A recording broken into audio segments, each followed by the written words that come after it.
Out on the open sea, when the horizon stretches into a merciless infinity, one structure rises above the waves like a giant metal city on stilts, the oil rig. Built to suck black gold from the seabed, these industrial titans were never designed to fend off zombies, but the apocalypse has a way of rewriting job descriptions. Once the dead rise and society collapses, every piece of infrastructure gets repurposed. Shopping malls become fortresses, prisons become sanctuaries, and suburban homes become death traps wrapped in vinyl siding. But oil rigs? They hover in a gray area between paradise and prison. To the casual dreamer, they seem like the ultimate survival fantasy, but reality has a way of rusting through the steel plating. At first glance, the advantages are undeniable. Picture the undead shuffling their rotting feet along cracked highways, crowding into suburbs, gnawing on doorknobs just to reach whatever poor soul is still breathing inside.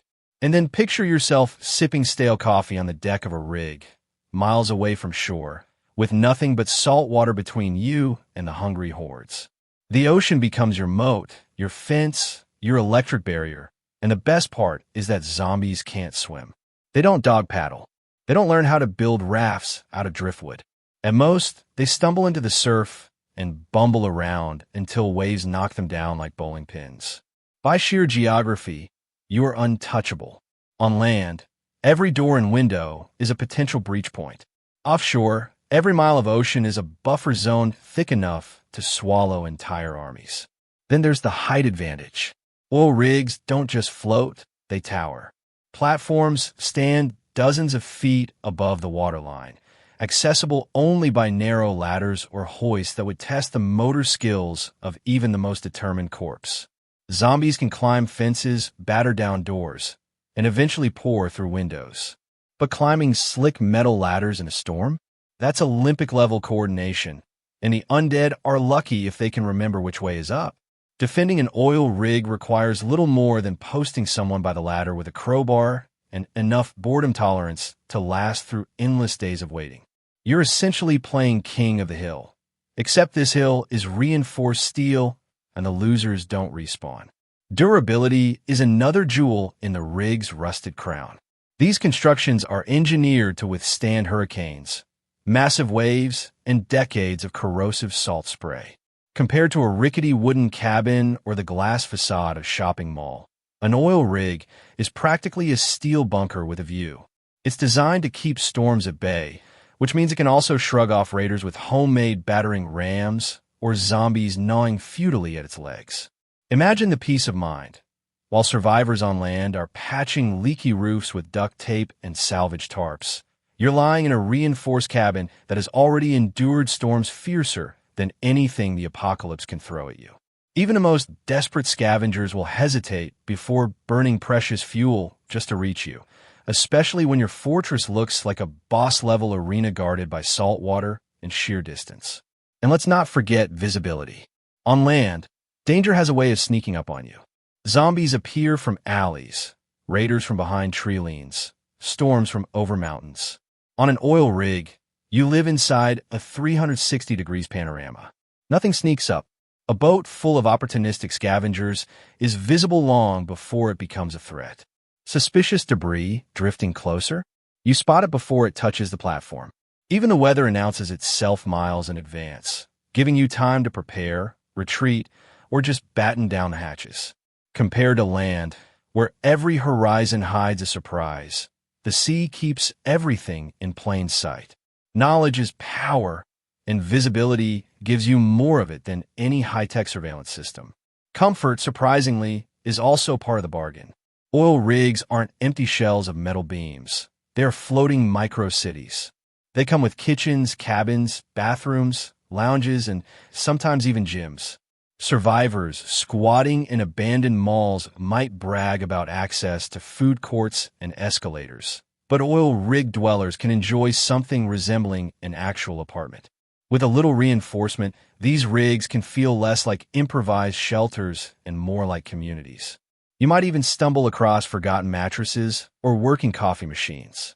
In an apocalypse where most people live in tents, cars, or ruined basements, An oil rig is a luxury resort with an industrial twist. Even better, these rigs have access to resources that most survivors can only dream of. Fuel is the most obvious. While the world starves for energy, you're sitting atop liquid gold. Generators keep humming, lights keep shining, and boats remain powered long after the rest of civilization descends into darkness. Add the endless ocean to the mix, fish, crabs, seaweed, and you have a renewable food source at your doorstep. Rainwater collection is easy thanks to massive flat decks, and with some creativity, you could even set up hydroponics. On paper, you're not just surviving, you're thriving, perched above a pantry, a gas station, and a fortress rolled into one. But the honeymoon ends quickly. Isolation, the rig's greatest strength, doubles as its most crippling weakness. When things break, and they always break, you are alone.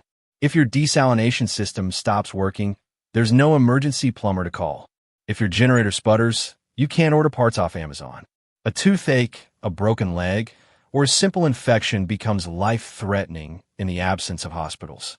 The ocean that keeps zombies out also locks you in. Escape routes vanish, supply runs become odysseys, and backup is nothing more than a fantasy. Maintenance is the next hidden villain. Oil rigs aren't passive fortresses. They are needy, high-maintenance behemoths. Even with trained crews working full-time, these structures require constant attention.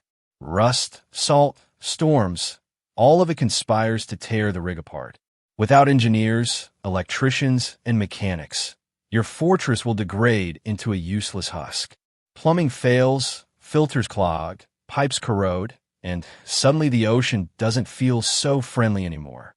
Survival isn't just about fighting zombies. It's about endless repair shifts with no safety net. Every creak and rattle becomes a reminder that the steel around you is a ticking time bomb. Fuel, too, is more illusion than salvation. Yes, you're surrounded by oil, but crude oil is useless without a refinery. You can't just pour it into a generator and call it a day. Without refined gasoline or diesel, your lights, pumps, and desalination systems die. Good luck setting up a miniature refinery in the middle of the apocalypse. It's one of the most dangerous, technical processes known to man. Unless you stockpile refined fuel in advance or improvise renewable alternatives like solar panels or wind turbines, your fortress will eventually go dark.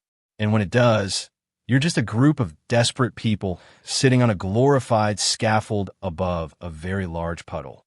Then there's the fire problem.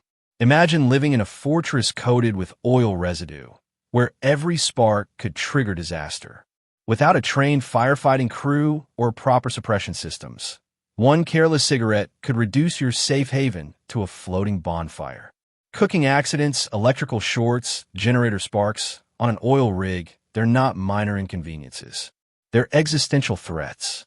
The apocalypse doesn't come with insurance, and if your rig goes up in flames, you don't get a second chance. Food security also collapses under scrutiny. Fishing seems like a solution, but a diet of fish and crabs is a recipe for malnutrition. Growing crops on steel platforms is nearly impossible. Hydroponics requires nutrients, pumps, and constant electricity. Soil? Forget it. Salt spray and winds kill any attempt at traditional gardening. Even if you stockpile canned goods, they eventually run out, leaving you at the mercy of an unpredictable ocean harvest. Survivors on land may struggle with zombies, but at least they can plant potatoes. On a rig, your pantry is the ocean, and oceans don't always cooperate. And finally, the human factor. At first, living on a steel island surrounded by endless waves sounds like peace. But days stretch into weeks, weeks into months, and soon the walls inside your head start to close in. Cabin fever, paranoia, depression, and conflict become just as dangerous as zombies. People need variety, stimulation, and escape. On a rig, there is nowhere to go. Even a small group of survivors can devolve into tension and violence when there's no exit. The rig keeps zombies out, but it doesn't keep madness from creeping in. The ocean fortress begins to look less like a paradise and more like a balancing act on the edge of collapse. Every pro has a shadow. Every advantage, its poison pill. Survivors who once bragged about sipping coffee above the waves start to realize that survival on an oil rig is as much about psychology and engineering as it is about fending off the undead. Zombies, after all, are simple. They walk, they moan, they bite. The ocean? It's a relentless, unpredictable adversary that never sleeps. One storm, one rogue wave, one miscalculation, and your entire community can find itself clinging to twisted steel in the middle of a merciless sea. Think about storms. Oil rigs are designed to withstand them, yes, but surviving a Category 5 hurricane while already cut off from the world isn't exactly a relaxing Sunday activity. When the winds howl at 150 miles an hour and the waves slam like battering rams, your fortress becomes a rattling carnival ride from hell. And if a single structural weakness is exposed, you won't get the luxury of filing a repair ticket. You'll get the ocean pouring through ruptured cabins while you and your friends scramble to hold on. In that moment, the shambling corpses on land look like the least of your problems. The sea doesn't need teeth or claws. It simply swallows, drags, and drowns. You thought you escaped chaos by leaving land, but all you did was exchange one form of death for another with better sound effects. And what about raiders? Just because the undead can't reach you doesn't mean humans won't try. In a world where desperation rules, the sight of an offshore fortress with potential fuel, food, and shelter will be as tempting as a steak dinner in a famine. Raiders might not be able to launch naval armadas, but it only takes one group with a working boat and the audacity to risk the trip. The problem isn't that they'll arrive en masse. It's that they'll arrive prepared. Unlike zombies, raiders strategize. They might wait until your defenses are lax, until your watch grows complacent, until fatigue makes you sloppy. A single overlooked weakness becomes their entry point. And unlike zombies, raiders don't stop once you stab them in the skull. They shoot back, they burn, they sabotage. Your fortress could become their fortress by morning, leaving you to float face down in the water that once protected you. Then there's the irony of abundance. Sitting atop millions of barrels of oil sounds powerful until you remember that you can't use it. Without refining capacity, the black sludge beneath you is nothing but wasted potential.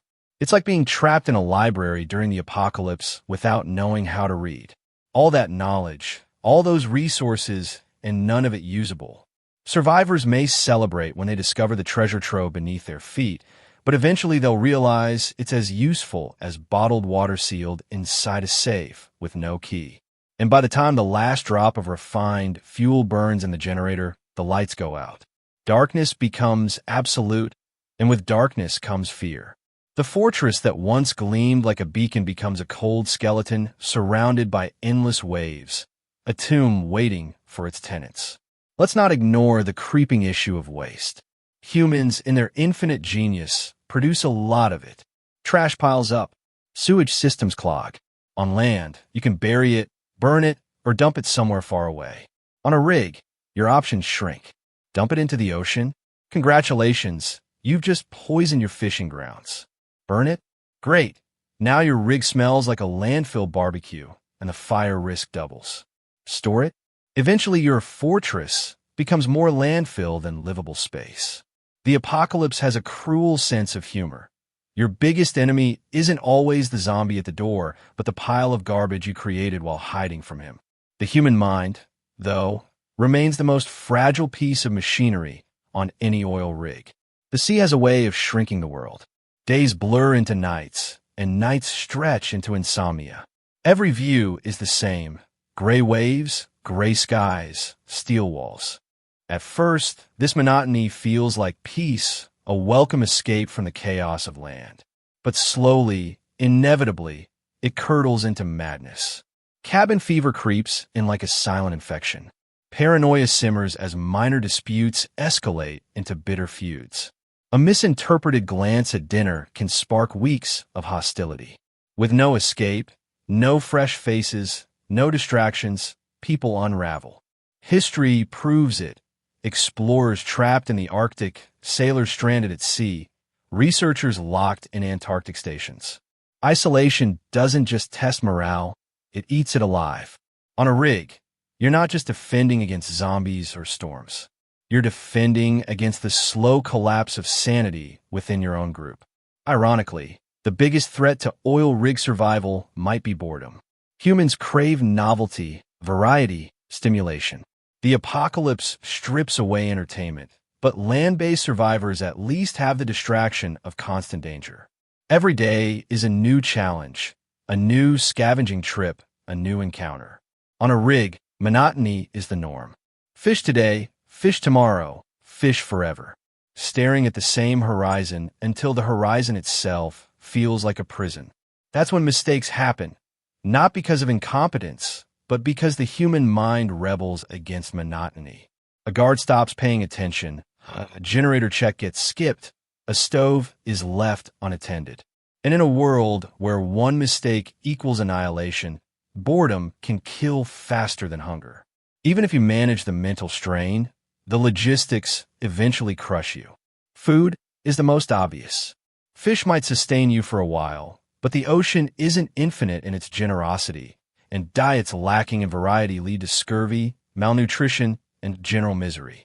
Hydroponics could work, but setting up a miniature farm on a steel platform requires expertise, nutrients, and constant energy. Miss one variable, and the system collapses. You can't plant potatoes in salt spray and gale force winds. You can't graze livestock on corrugated iron. Every calorie becomes a battle. Survivors dream of abundance, but oil rigs whisper starvation. Water, too, is less secure than it first seems. Rainwater collection is a neat trick, but storms don't follow schedules. Desalination is reliable until it isn't. Pumps break, filters clog, power dies. One day you're bathing in fresh water, the next you're rationing sips from rusted barrels. Out at sea, water surrounds you, yet thirst becomes an ever-present fear. Nothing mocks human fragility more than being trapped in an endless ocean and dying of dehydration. At some point, every survivor on a rig will face the same question. Is the isolation worth it? Is safety from zombies enough to offset the avalanche of problems that pile up with time? Short term, the answer is yes. For weeks, maybe months, a rig is unbeatable. Zombies can't reach you. Raiders hesitate. Storms pass. And the novelty of steel apartments feels refreshing. But the long-term story is darker. Machines degrade, fuel dwindles, food diversity collapses, and sanity slips. The fortress slowly transforms into a cage, then into a coffin. Survivors might look longingly toward land, not because they miss the undead, but because they miss freedom, variety, and soil beneath their feet. And yet, despite these flaws, the oil rig retains a strange allure. It embodies the fantasy of ultimate separation from chaos, of standing above the apocalypse untouchable. In a world reduced to ashes, it offers the dream of order, stability, and structure. The fantasy works until reality asserts itself with broken pipes, spoiled food, and cabin fever. But perhaps that's the lesson. Survival isn't about the perfect fortress, the flawless plan, or the impenetrable barrier.